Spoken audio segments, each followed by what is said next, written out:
Photoshop video. In this video we're going to take a look at creating a colorized infrared image. So as you know, infrared imagery is created using a special filter to block out all of the available light from the colour spectrum, leaving only infrared light to pass through to the camera sensor. The result will typically leave foliage and greenery looking very bright and turn skies darker. With a raw image though, we can convert into colour for spectacular results where the sky is a deep blue and the foliage adopts a distinctive pink hue. So all you need to get started is a bright landscape with a lot of lush foliage. A bright blue sky with fluffy clouds works really well. So for this image I'm using the bridge image file.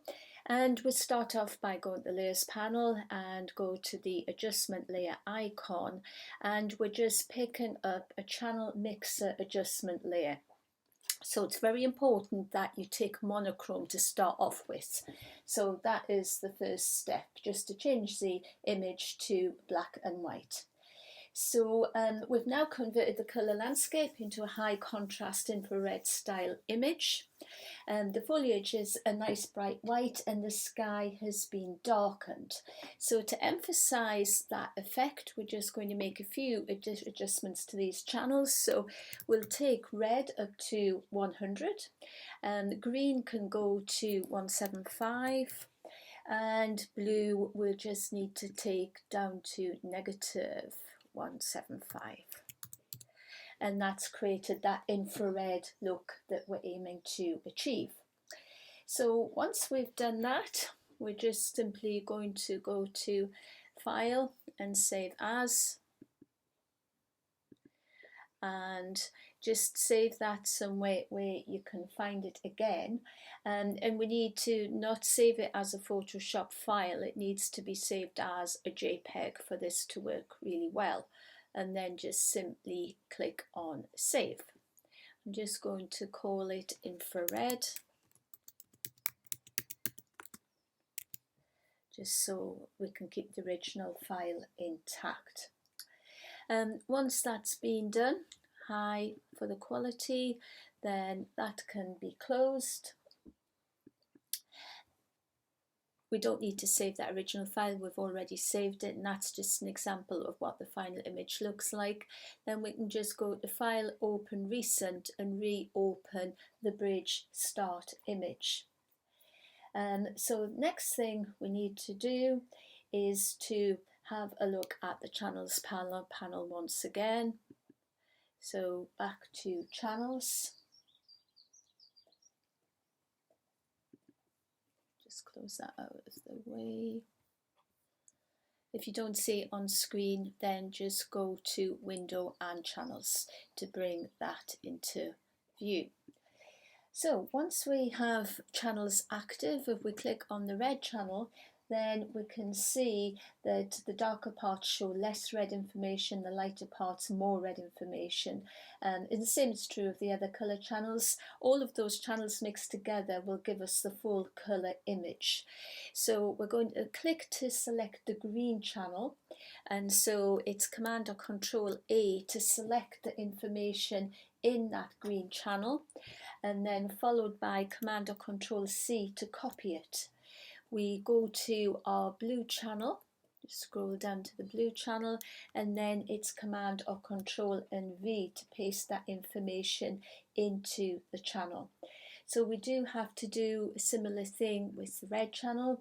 So we'll go to the red channel, the selection is still active, so it's simply Command or Control and C to copy that into green, then Command or Control and V to paste it in.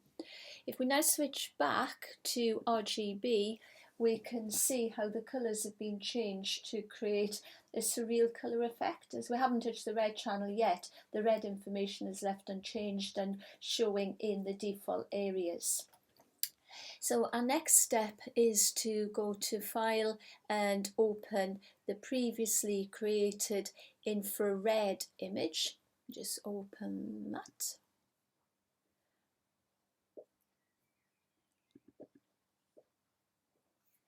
And so with that infrared image open, then we can just go to the red channel and then we just go to, one moment, Command A to select that, Command C to copy it, and then back to our Open Bridge image, and then we go to our red channel and then Command or Control and V to paste that information in. Now if we look at our RGB channel, we can see what all this channel mixing has done. The sky is a really nice shade of blue, and the grass and the foliage have adopted that very attractive pink hue. So we've got the basic image created, so we can deselect with Command or Control and D. Just to emphasize the effect a little further, we go back to Window, bring up our Layers panel, and then we can add in a new brightness and contrast adjustment layer. So with that layer active, just have a look at the properties, because we've still got the properties showing. Bring that back. We're going to adjust the brightness. I'll just take that up a little bit just to brighten things ever so slightly. About 10, 11 works well, and also increase the contrast. So going quite heavy with the contrast, anything between 40 and 45 works well for the contrast. So next, we'll just click on the background layer, press D to set the colours to default, and then we're going to go to the filter menu and we'll choose filter gallery. So we're just going to add a little bit of a glow to this image to make it look really good. So we're going to work with diffuse glow, which is just found under distort. Graininess we'll take right down to 0. The glow amount, we can experiment with that, but for this image 2 works well.